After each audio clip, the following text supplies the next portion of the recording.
रीना गुप्ता, जल्दी से एक कमेंट यहां पर आपका चाहती हूं। अब सब कह रहे हैं, बीजेपी कह रही है उनकी सरकार आ रही है, कांग्रेस कह रही है उनकी सरकार आ रही है।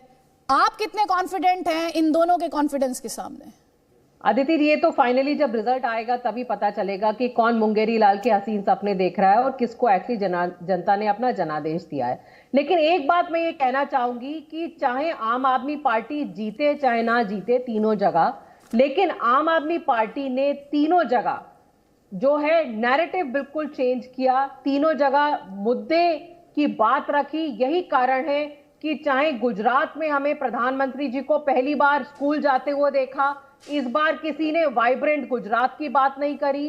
जो पूरा नैरेटिव था वो आम आदमी पार्टी ने सेट किया। शिक्षा का मुद्दा, स्वास्थ्य का मुद्दा, वहीं चाहे आप हिमाचल प्रदेश में देख लीजिए, वहां पे भी दोनों पार्टियों को अपने मैनिफेस्टो बदलने पड़े। 300 यूनिट बिजली फ्री की बात करनी पड़ी हिमाचल प्रदेश में। जो शहीद लोग हैं उनकी सम्मान राशि बढ़ाने की बात करनी पड़ी।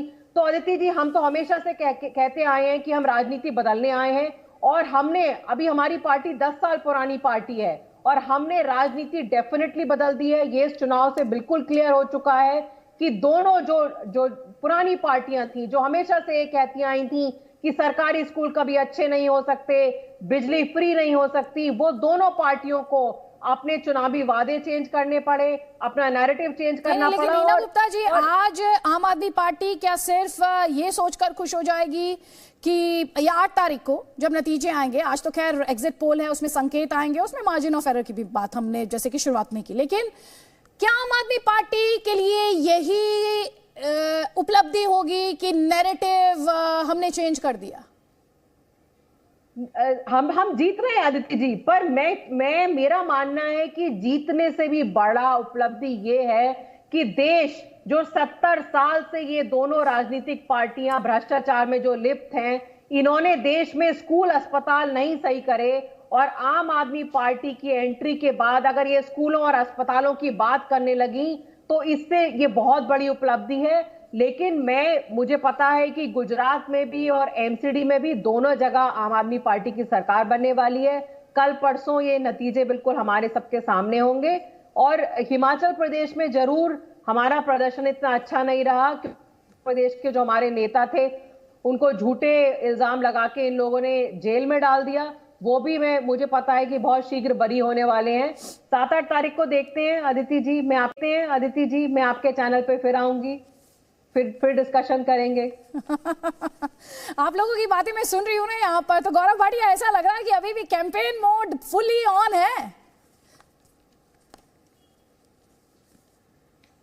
आदित्य जी देखिए, ऐसा है जैसा कहा जा रहा है 7 और 8 तारीख को वास्तविकता सामने होगी, और तब तक अगर कोई मुंगेरी लाल बनना चाहता है, और वो भी भ्रष्टाचारी कट्टर बेईमान जेल में मसाज कराने वाला मुंगेरी लाल, ये कहीं और आपको नहीं मिलेगा।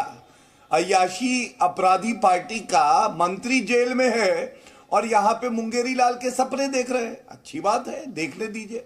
बड़ी विनम्रता से एक बात कहूंगा, प्रधानमंत्री जी स्कूल गए, इनको बड़ी परेशानी हो रही है, कह रही है स्कूल गए, देखिए हमने सिखाया। अरे ये क्यों भूल जाते हैं किस तरह से शिक्षा के क्षेत्र में गुजरात में चाहे हिमाचल में बदलाव आया। एम्स की बात करें, स्वास्थ्य के क्षेत्र में आजादी के बाद 55 साल कांग्रेस पार्टी की सरकार रही आदित्य जी। एम्स चाहे हिमाचल में हो चाहे गुजरात में हो, किसने दिया? श्री नरेंद्र मोदी जी ने दिया। डबल इंजन यही होता है, एक तरफ डबल इंजन है और एक तरफ हिमाचल में कांग्रेस का ट्रबल इंजन है। वहां पे यही नहीं पता कि करना क्या है। अब आप बताइए, राहुल गांधी चुनाव थे गुजरात और हिमाचल में, दिल्ली में, और वो उनकी यात्रा निकल रही थी मध्य प्रदेश से। अब जब चुनाव आएंगे मध्य प्रदेश में आदित्य जी, तो वो गुजरात, हिमाचल और दिल्ली से घूमेंगे।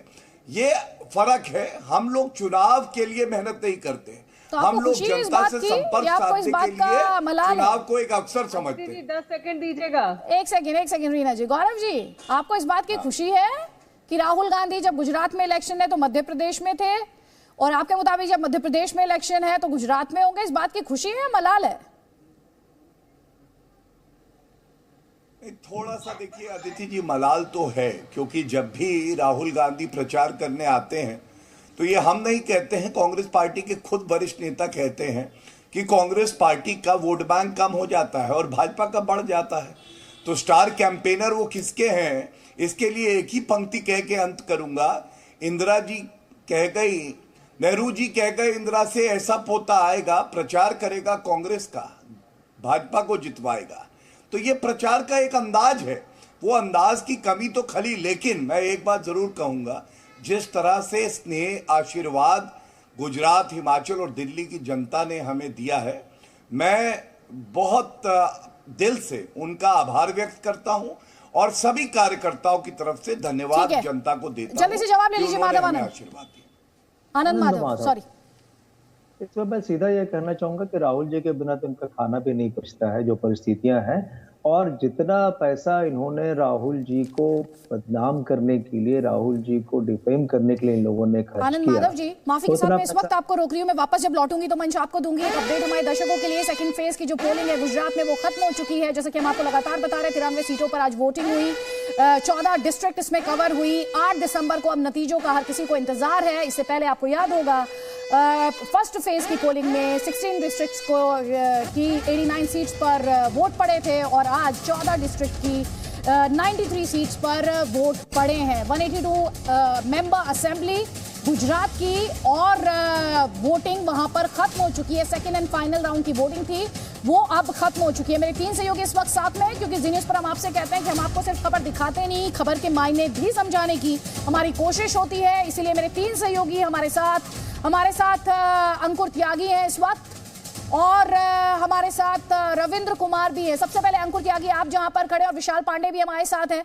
जल्दी पहले अंकुर, आप जहां पर खड़े हैं, आज पूरे दिन किस तरह का रिस्पांस देखने को मिला? फर्स्ट फेज की पोलिंग में एक अर्बन इंडिफरेंस की बात की गई थी, शहरी उदासीनता की बात की गई थी। आज जो रिस्पांस आपको देखने को मिला, क्योंकि अहमदाबाद की में जो 14 सीट्स थी उन पर हर किसी की निगाहें वहां पर टिकी हुई थी, क्या रिस्पांस आपको देखने को मिला? जल्दी पहले आप, उसके बाद विशाल पांडे। अदिति, मैं इस वक्त अहमदाबाद में खड़ा हुआ हूं और मैं 3 बजे तक के आंकड़े मेरे पास हैं और ये आंकड़े बेहद निराश करने वाले हैं। अहमदाबाद की मैं बात करूं, 44.44% यहाँ पे 3 बजे तक वोटिंग हुई है। बहुत निराशाजनक जो आंकड़े हैं। हालांकि उसके बाद कोशिश ये की जा रही थी, जैसे कि बीजेपी ने अपनी बूथ पॉलिटिक्स के लिए जानी जाती है और माना जा रहा है कि बीजेपी कम से कम ये एफर्ट कर रही थी कि उसका जो कम वोट जो बैंक है वो कम से कम अपने घरों से बाहर निकलकर पोलिंग बूथ तक जाए और वहाँ पे वोट करे। लेकिन जो आंकड़े हैं वो बहुत ज़्यादा निराश करने वाले हैं। मैं 3 बजे तक की बात कर रहा हूं, उसके बाद 2 घंटे और वोटिंग हुई है। अभी तक के लेटेस्ट आंकड़े जो हैं वो 3 बजे तक के हैं। 5 बजे तक कितना आंकड़ा गया है, क्या ये 60% को क्रॉस किया है या नहीं किया है, ये अभी आना बाकी है। लेकिन 3 बजे तक के आंकड़े बेहद खराब। ठीक है, तो आप जो बता रहे हैं 3 बजे तक के आंकड़े बेहद खराब। विशाल पांडे, आपने जिन पोलिंग स्टेशंस को विजिट किया, आप जहां गए वहां पर आपको क्या रिस्पांस देखने को मिला? क्योंकि अंकुर जो बता रहे हैं वो ये कह रहे हैं कि पोलिंग परसेंटेज जो है वो उम्मीदों के मुताबिक, कम से कम जब तक का डेटा अवेलेबल है उसके मुताबिक नहीं रहा। देखिए आदित्य, बिल्कुल जब हम ग्रामीण बूथों पर गए आज सुबह से, वहां पर हमें मतदाताओं की संख्या काफी अच्छी खासी दिखाई पड़ी है। मतदाता ग्रामीण इलाकों में अच्छी खासी संख्या में निकलकर सामने आए हैं और अपना पोल किया है। लेकिन जब हम शहरी इलाकों के पोलिंग बूथ पर पहुंचे हैं तो यहाँ पर वो उत्साह देखने को नहीं मिला है। इस वक्त मैं जिस पोलिंग स्टेशन पर मौजूद हूँ, यहाँ पर आखिरी 2 मतदाता हमारे साथ में मौजूद हैं और क्योंकि अब पोलिंग खत्म हो चुकी है और अभी तक अहमदाबाद पूरे जिले का जो हमारे पास डेटा आया है वो लगभग 44% का है दोपहर 3 बजे का, यानी 2 घंटे में अभी अपडेट होना बाकी है। लेकिन शहरी इलाकों में वोटिंग को लेकर थोड़ी कम उत्साह यहां देखने को मिला है। आखिरी 2 मतदाता जो है, हम इनसे एक बार पूछ लेते हैं, आप लोगों ने वोट डाला है, किन मुद्दों को रखकर आपने वोट डाला है आज? मोदी को मैं मुद्दे पूछ रहा हूँ। फर्स्ट टाइम था, बता। अच्छा, पहली बार वोट डाला है? फर्स्ट टाइम था। आपने भी पहली बार वोट डाला है? क्या मुद्दे रहे युवाओं के आपके लिए, क्या सोचकर घर से निकले? घर से सोचकर निकले कि जॉब थी, इसके लिए जॉब थे, जॉब पर थे, इसलिए अभी आए वहाँ से। अभी पहले वोट देना है, फिर घर पे जाएंगे, फिर वापस जॉब जाएंगे। हाँ। इसलिए पहले वोट देने का, फिर सब काम। देखिए, वोट डालने तो आप पहुंचे, लेकिन मुद्दे क्या रहे? युवाओं ने क्या सोचकर वोट किया है आज? युवाओं ने सोच के इसके लिए दिया है, पढ़ाई अच्छी है, सब जगह जा सकते हैं, रात को लेट नाइट तक घूम सकते हैं, कोई तकलीफ नहीं है मोदी के हिसाब से।